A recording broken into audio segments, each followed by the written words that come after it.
Bonjour à tous, bienvenue à cette édition et à la une de ce 13h. La commune d'Abomey-Calavi adhère à la convention cadre État-commune pour le Grand Nokoué.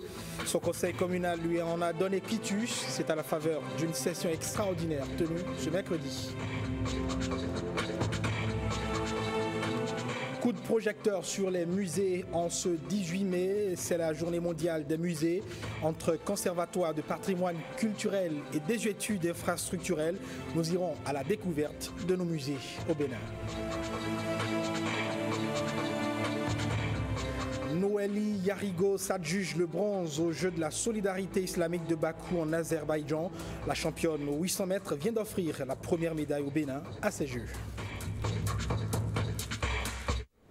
Bonjour et bienvenue dans ce 13h. Le conseil communal d'Abomey-Calavi donne quitus au maire pour signer la convention cadre État-commune au sujet du Grand Nokoué. C'est au détour d'une session extraordinaire du conseil, la deuxième de l'année consacrée à l'examen de ce document. La convention propose en effet un partenariat entre l'État central et les collectivités locales qui ont en partage le Nokoué et cela pour la réalisation d'un grand projet de développement. Le document a été soumis à l'appréciation des élus qui l'ont approuvé. William Aguiar, Alexis Seglement. Ceux qui sont pour. Ils viennent par ses mains levées donner leur quitus au maire. Georges Bada peut désormais apposer sa signature en bas de la convention État-commune initiée par le gouvernement. Ce mariage de raison entre l'État et les communes présage d'un développement harmonieux et durable. Cette initiative de l'État central qui permettra le vrai décollage des villes vient renforcer notre processus de recherche de ressources en vue du financement de nos projets dans le domaine de l'assainissement de notre cadre de vie et de construction d'infrastructures de base pour les populations de notre commune. Un soulagement pour le maire et son équipe à l'issue d'une séance par moments houleuse, mais soldé par un vote à l'unanimité des conseillers présents ou représentés. Nous avons opté pour la décentralisation depuis 2003 et bon, nous sommes dans notre troisième mandature et que bon, ce qu'on a eu avec le gouvernement de Patrice Talon, c'est déjà jamais vu. C'est une très bonne initiative. Aujourd'hui, nous avons autorisé le maire à signer ce partenariat-là avec l'État central parce que nous avons vu que le contenu de la convention nous permettra d'atteindre un certain niveau de développement de la commune. Vous savez, au jour d'aujourd'hui, notre budget seul ne nous permet pas d'aller en profondeur au niveau de l'investissement.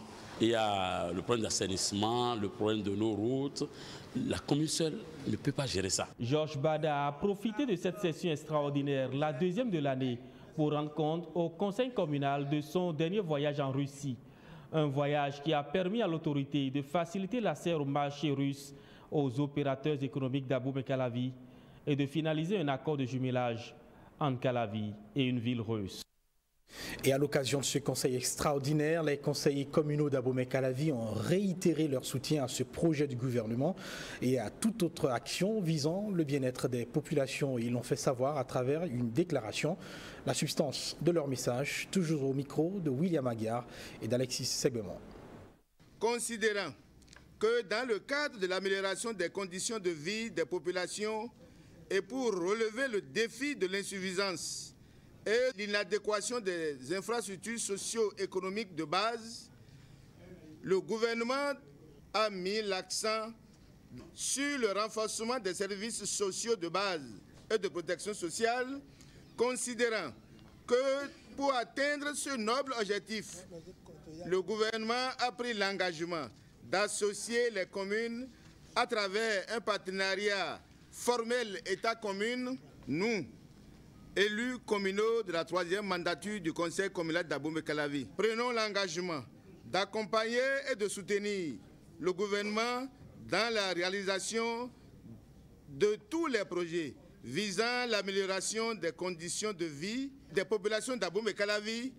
Prions Monsieur le Président de la République et son gouvernement de mettre tout en œuvre pour renforcer cette démarche participative et inclusive dans la réalisation des programmes et projets à travers le transfert effectif des ressources aux communes. Toute chose qui responsabiliserait mieux les collectivités territoriales dans leur rôle de maître d'ouvrage. Remercions le président de la République et son gouvernement pour leur contribution à l'épanouissement des populations de nos villes et campagnes pour mieux révéler le Bénin au monde. Cotonou abrite depuis mardi la rencontre régionale de 5 jours des acteurs du secteur agricole. La finalité de cette rencontre est de faire le bilan des acquis dans ce secteur, puis de définir de nouvelles méthodes pour améliorer les conditions de vie des producteurs. Le compte-rendu de l'ouverture des travaux porte la signature de Cécile Roundé, mais présenté par Enoch Compati.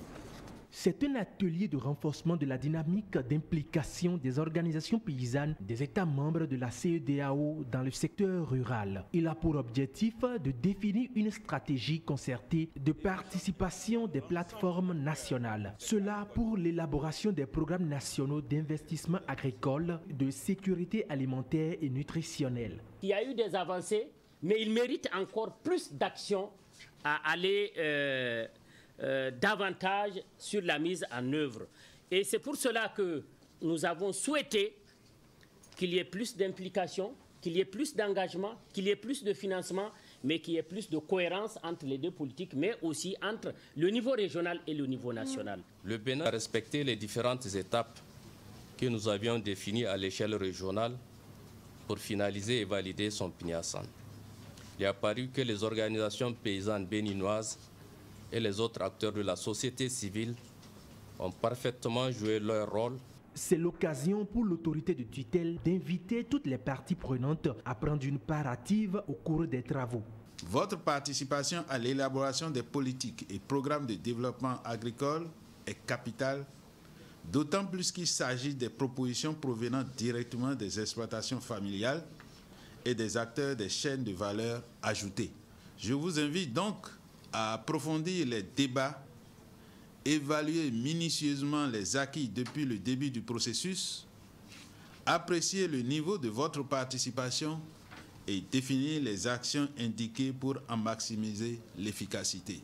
Les échanges qui faciliteront la mise en œuvre des politiques de développement agricole serviront de feuille de route pour les acteurs du dit secteur en Afrique de l'Ouest.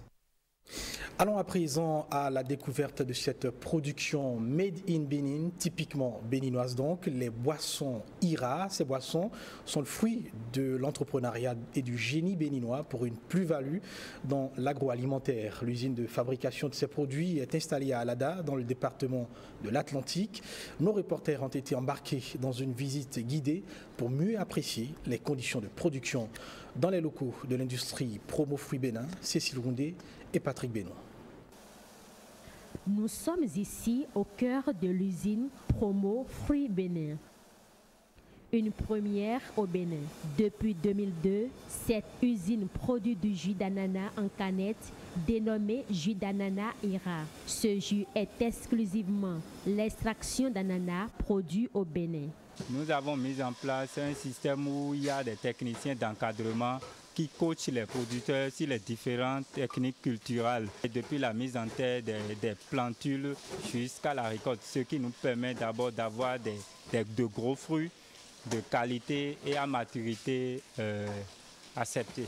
C'est ici la salle de production où est installé le dispositif de fabrication, un travail à la chaîne. Les fruits sont lavés, correctement nettoyés. Ensuite, il y a le brossage. Les fruits progressent par la table de triage. Ensuite, le fruit entre au broyage. Une fois épulché, la partie comestible est enlevée, la peau est enlevée de l'autre côté et ensuite se réalise le filtrage. Après le filtrage, on a maintenant l'obtention du jus pur qui est convoyé à la pasteurisation et après le remplissage et puis le conditionnement. Nos produits sont consommés ici au Bénin et un peu partout dans les pays de la sous-région. Certifiés HACCP, les produits IRA fabriqués au Bénin sont reconnus pour leur qualité d'hygiène. Promo Fruits Bénin produit plus de 80 tonnes de jus par heure. L'usine est également spécialisée dans la fabrication d'autres jus de fruits comme la mangue, la papaye et le tamarin. Sur un autre registre à présent, enjeux, défis et perspectives du droit d'auteur et des droits voisins au Bénin. C'est autour de cette problématique que les acteurs du développement culturel se sont réunis. Objectif, permettre aux artistes de vivre de leurs œuvres et de leur art. Les assises se tiennent à Cotonou avec à la clé un brin d'espoir pour les artistes. On fait le point avec Evrad Anani et Wenceslas Awanyimoa. Offrir de meilleures conditions d'existence à nos artistes à travers la protection de leurs œuvres. C'est tout le sens de cette rencontre. L'enjeu est de taille et pour y parvenir, l'organisation fêtière propose une feuille de route. Chaque pays devrait se doter non seulement d'une législation, mais aussi devrait surtout favoriser l'émergence d'une industrie culturelle nationale dont l'éclosion se fonde sur la protection juridique et l'exploitation économique. Le gouvernement compte jouer sa partition. Il réitère son engagement à réparer les injustices jusque-là subies par les artistes béninois. L'artiste béninois ne vit pas de son œuvre. C'est une réalité connue de tous. Des mois de dur labeur sont bradés au profit de structures qui usent et abusent de l'ignorance de ces acteurs contraints au minimum. Un État qui se respecte se doit de mettre fin à cet état de choses en indiquant le chemin à suivre pour sortir les artistes de la précarité. Ce séminaire de 3 jours va permettre non seulement d'ouvrir de nouvelles sources de perception des droits d'auteur, mais aussi d'amortir la souffrance ressentie par tous les créateurs des œuvres de l'esprit. Parlons d'autres droits à présent, celui des femmes. Les droits des femmes à la santé de reproduction et les violences faites aux femmes préoccupent ces acteurs. Le Fonds des Nations Unies pour la population, l'UNFPA, a soutenu l'organisation d'un atelier de formation sur ces deux thématiques. La formation a duré 48 heures. On fait le point avec Claude Adibli et Alexis Sassoba. Le présent rendez-vous a pour objectif de sensibiliser les participants sur la santé de la reproduction. Elle est consacrée aux violences faites aux femmes. La présente rencontre a pour objectif de renforcer vos capacités afin de continuer à la pérennisation de vos prestations, de capitaliser les acquis, les leçons apprises et d'identifier les nouveaux défis pour des résultats probants. Les statistiques sur la brutalité commise sur les femmes demeurent inquiétantes. Si nous admettons au plan national, selon le rapport de l'ex-ministère en charge de la famille de 2013, qu'en moyenne 40% des femmes subissent des violences et qu'au niveau des départements du Borgo et de l'Alibori, le taux varie de 80 à 89%. Je voudrais néanmoins réitérer également l'engagement du Fonds des Nations Unies pour la population à accompagner la partie nationale à mener à bien cette lutte. 4 communications meublent les 2 jours de travaux de cette rencontre de Parakou. Parmi elles, il y a celle relative à la santé sexuelle de la jeune adolescence et la planification familiale. La profession d'infirmière et d'infirmier était à l'honneur en fin de semaine écoulée à Porto Novo. C'est là en effet que les praticiens de cette profession se sont retrouvés pour célébrer l'édition 2017 de la Journée internationale des infirmières et infirmiers du Bénin. Guillaume Avienon et Enoch Adandé ont suivi pour nous la célébration. Ils ont décidé d'abandonner les salles de soins de nos formations sanitaires l'instant d'une journée pour se récréer. La communauté des infirmières et infirmiers de tout le pays se retrouve à Porto Novo pour commémorer en effet l'édition 2017 de la Journée internationale des infirmières et infirmiers du Bénin. Une édition placée sous le thème « La profession infirmière, une voie faite pour diriger et atteindre les objectifs de développement durable ». Une commémoration qui se déroule dans un contexte de pénurie d'infirmières et infirmiers au Bénin. Le constat aujourd'hui est bien triste dans la mesure où la peine rencontrée par certains de nos collègues dans l'exercice de ce métier, notamment dans nos hôpitaux et centres de santé, les amène à vouloir quitter la profession au bout de quelques années, créant ainsi une pénurie d'infirmiers et infirmières qualifiées. Je vous prie de continuer de voir à travers le présent événement le couronnement du travail bien fait, de l'efficacité, de l'abnégation et de l'optimisme. Je voudrais vous inviter à avoir foi sincèrement à ce que vous faites chaque jour, en donnant malgré tout le meilleur de vous-même au service de la sauvegarde de la vie de nos populations, car sauver une vie, c'est sauver l'humanité. Pour les concernés, la Journée internationale des infirmières et infirmiers est loin d'être une simple journée festive. Elle reste l'occasion de repenser à l'avenir d'une profession victime du mal-être de ceux qui continuent de l'exercer au Bénin. Culture à présent, et on en vient à ce concept « Ma culture, mon futur ». Il porte la signature de l'agence Arise Group Sal. Elle a animé, cette agence, une conférence de presse pour présenter son nouveau concept. Face aux hommes des médias, l'équipe dirigée par Alexandrine Avoyon a exposé le contenu de ce projet destiné aux enfants. Son but est de faire découvrir à ces jeunes pousses les richesses patrimoniales et culturelles du Bénin. Enoch Mpati et Dine Bouraïman. Nos enfants, ils se font souvent passer pour fins connaisseurs de l'Europe, de l'Occident. Mais quand on les interroge sur tout ce qui touche à la royauté, à la tradition de leur pays, ils ne sont pas toujours en mesure de donner des réponses justes. C'est pour corriger cet état de choses que l'agence Arise Group Sal a initié le programme dénommé « Ma culture, mon futur ». Un programme qui vise la valorisation de nos richesses patrimoniales et culturelles.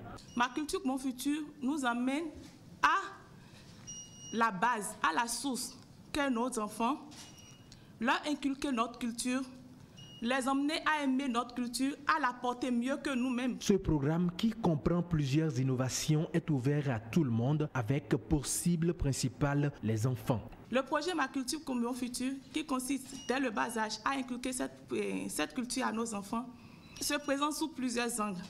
D'abord, c'est leur apprendre la royauté, l'histoire de la royauté, l'histoire de la tradition béninoise, leur apprendre nos danses béninoises, nos danses culturelles, leur apprendre à aimer nos produits locaux, la consommation de nos produits locaux, les emmener aussi à visiter les sites touristiques, à porter la culture en eux et à la fin faire d'eux des ambassadeurs de la culture béninoise. Arise Group Sal est créée depuis 2010. Elle intervient dans le tourisme et l'événementiel. Restons avec les tout-petits et signalons ce geste de générosité au profit des écoliers de l'arrondissement de Tangbo dans la commune de Zé. C'est celui du conseil du consul, de Naples au Bénin, Giuseppe Gambardella. Il leur a gracieusement offert des kits scolaires pour accompagner leur scolarité. Témoin de l'événement, Blaise Adampo et Wenceslas Arouanimon. Difficile pour ces écoliers de l'arrondissement de Tangbo dans la commune de Zé de détourner leur regard de ces kits scolaires. Un geste attendu. L'auteur de ce don, le consul de Naples au Bénin, Giuseppe Gambardella, a pensé aux enfants démunis. Dans le cadre de mes missions humanitaires, je suis contente d'être parmi vous aujourd'hui pour cette heureuse circonstance qui a nous tous unis ici devant cet outil indispensable dans la vie scolaire et celle des enfants. 100 apprenants des 13 écoles publiques de la localité en sont les bénéficiaires.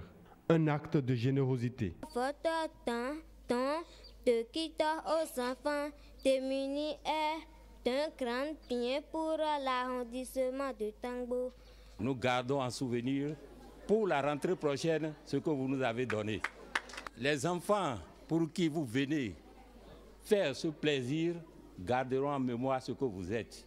L'Église catholique Mater et Magistra dans le service de la charité est une alliée de taille à vos côtés. Et ce geste pour appuyer notre pastoral ici, dans ce village de Tangbo, en est une reconnaissance. Des actions qui vont désormais s'étendre à d'autres localités. La même cérémonie va se poursuivre dans les communes d'Abomey, de Dangbo, de Dogbo, de Djougou, dans la localité de Kokotomé. Le consul de Naples au Bénin découvre aussi le talent artistique de ses écoliers. Giuseppe Gambardella continue sa marche vers Nati Tangbo. Je vous annonçais dans les titres, le Bénin célèbre ce 18 mai la 10e édition de la Journée internationale des musées. Au programme, des tables rondes et des conférences-débats pour meubler cette journée. Le ministre de la Culture et du Tourisme a délivré hier un message au public en prélude à cette célébration. Ange Onkwe est au micro de Ulvaeus Balogun et Calvador Amano. Nous célébrerons, comme chaque année depuis 1977, la Journée internationale des musées. Le musée est en effet un outil puissant d'éducation. Par son entremise, nous pouvons espérer tendre vers une communauté apaisée. Le thème retenu pour cette année 2017 est « Musée et histoire douloureuse, dire l'indicible dans les musées ». Cette édition est célébrée alors que notre pays s'est engagé dans une dynamique de récupération de ses biens culturels emportés comme trophées de guerre au cours des conquêtes coloniales. On peut de même se questionner sur nos propres histoires douloureuses, notamment comment parler des guerres entre royaumes de la période précoloniale, comment traiter dans nos musées des inimitiés nées de la traite des esclaves, ou encore comment raconter l'histoire douloureuse de nos héros nationaux morts pour avoir défendu la patrie contre l'invasion coloniale. Il est de notre responsabilité à tous de veiller à ce que les musées restent des espaces de conciliation et d'éducation. Le gouvernement du président Patrice Talon l'a si bien compris qu'il a décidé de restaurer et de réhabiliter l'ensemble des musées nationaux et de construire d'autres musées. Aussi, un musée des arts et cultures vaudou est prévu dans la région de Porto Novo et un musée des civilisations à Abomey. Il est plus que temps pour nous-mêmes et pour nos enfants de redécouvrir et de nous réapproprier notre propre histoire et les éléments si riches de notre patrimoine culturel.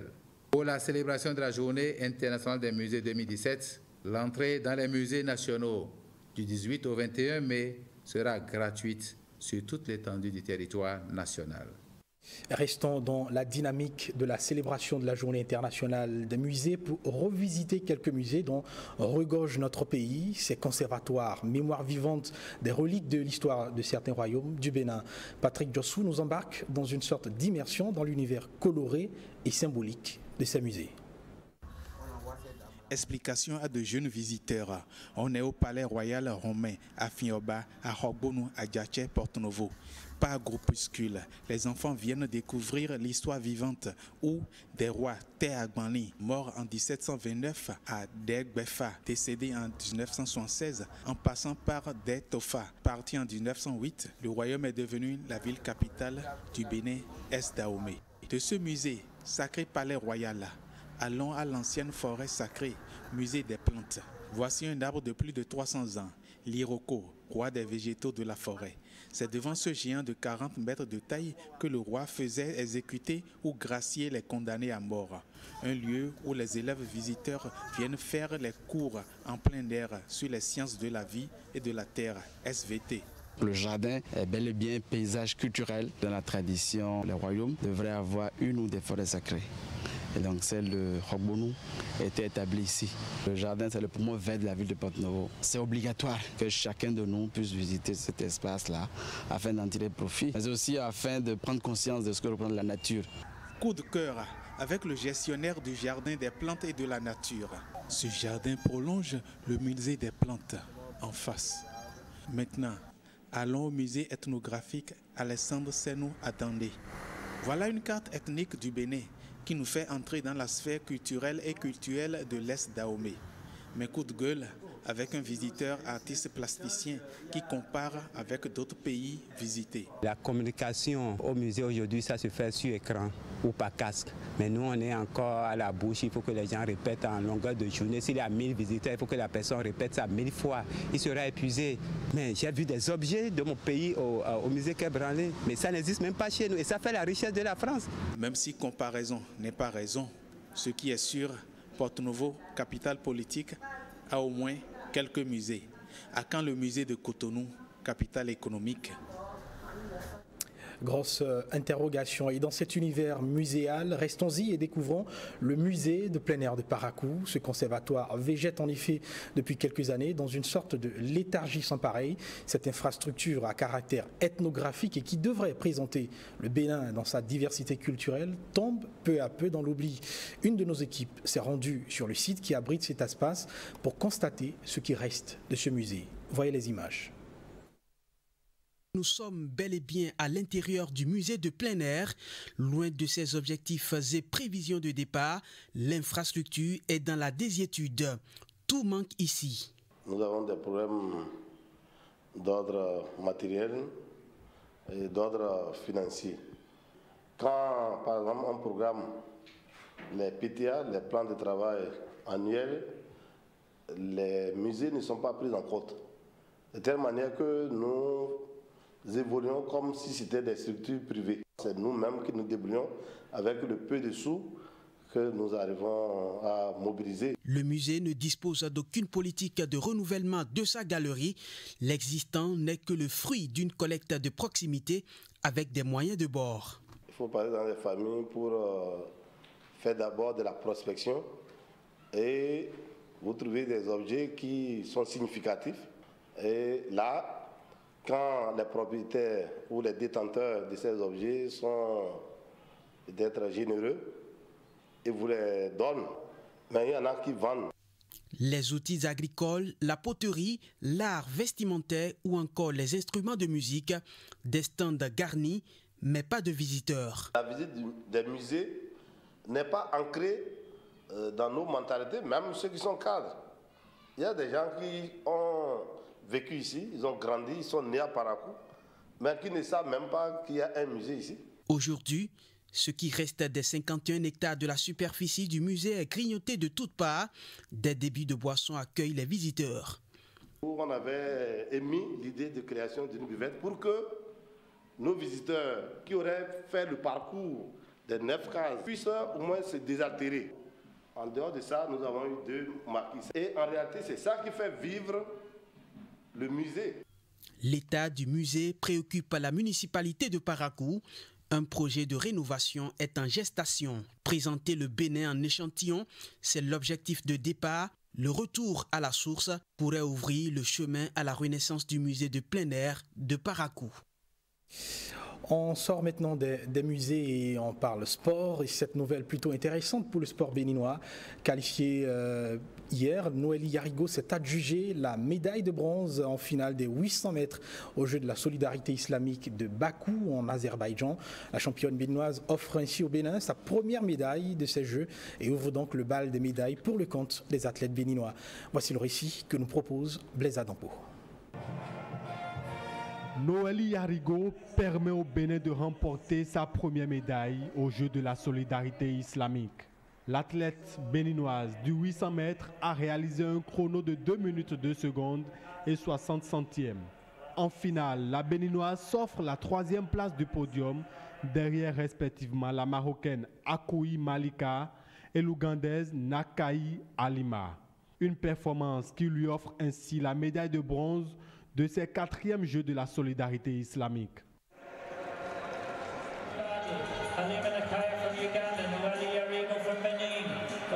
La demi-finaliste aux derniers Jeux olympiques de Rio vient d'ouvrir le compteur des médailles pour le Bénin. Pour le compte du reste des athlètes béninois participant à ces Jeux, ce jeudi, Odile Arouanou sera présente aux 100 mètres raies. Pour le compte des 8e de finale de tennis, Magloire Akpa entend se battre pour décrocher une médaille. Vendredi, l'athlète Roméo Ntia fera son entrée en lice au saut en longueur chez les hommes. Et le samedi, le jeune Ezekiel Adandé sera sur le tatami du Wushu. Et on apprend aux dernières nouvelles que Magloire Yakba s'est fait battre en 8e de finale de tennis en 2-7, 6-3, 6-3 par l'Ougandais Mugabe Duncan. Et puis à l'étranger, à présent, le gouvernement d'Édouard Philippe Ier du quinquennat d'Emmanuel Macron est connu depuis ce mercredi. Ils sont 22 à composer justement cette première équipe gouvernementale. Les ministres se divisent entre soutien, poids lourd, prise droite et membres de la société civile. Voyez ce reportage. Comme il l'avait annoncé, Emmanuel Macron présente un gouvernement de gauche et de droite avec 11 hommes et 11 femmes, 18 ministres et 4 secrétaires d'État. Monsieur Gérard Collomb, ministre d'État, ministre de l'Intérieur. Le Premier ministre Édouard Philippe, issu des Républicains, s'entoure de Gérald Darmanin à l'action et au compte public et Bruno Le Maire au ministère de l'Économie, une prise qui poursuit l'éclatement du Parti conservateur. L'ancien ministre de François Hollande, Jean-Yves Le Drian, reste au gouvernement et passe de la défense aux affaires étrangères, alors que le maire de Lyon, Gérard Collomb, prend donc l'intérieur avec le titre de ministre d'État. Le président du MoDem, François Bayrou, est nommé à la justice, alors que l'eurodéputée centriste Sylvie Goulard est ministre aux armées. Une flambée de l'extrême droite. Deuxième du gouvernement dans l'ordre protocolaire, juste derrière Gérard Collomb, Nicolas Hulot est lui nommé ministre de la Transition écologique et solidaire. Un vecteur itinérant et un vecteur quand même avec un éclairage notamment soutenu par une... Le premier gouvernement d'Emmanuel Macron compte 4 socialistes, 2 radicaux de gauche, 3 centristes et 2 LR, les autres venant de la société civile. Le premier conseil des ministres est prévu jeudi à 11h. Voilà, c'est la fin de ce journal. Mais avant de nous séparer, le programme prévoit cet après-midi 2 matchs pour le compte de la CAN cadet à 15h30, Tanzanie, Angola et à 18h30, Niger, Mali. Mais avant tout ceci, nous installons le plateau reporter à partir de 15h. La prochaine édition du JT est prévue pour 21h. Merci de votre très aimable attention. Bel après-midi à vous.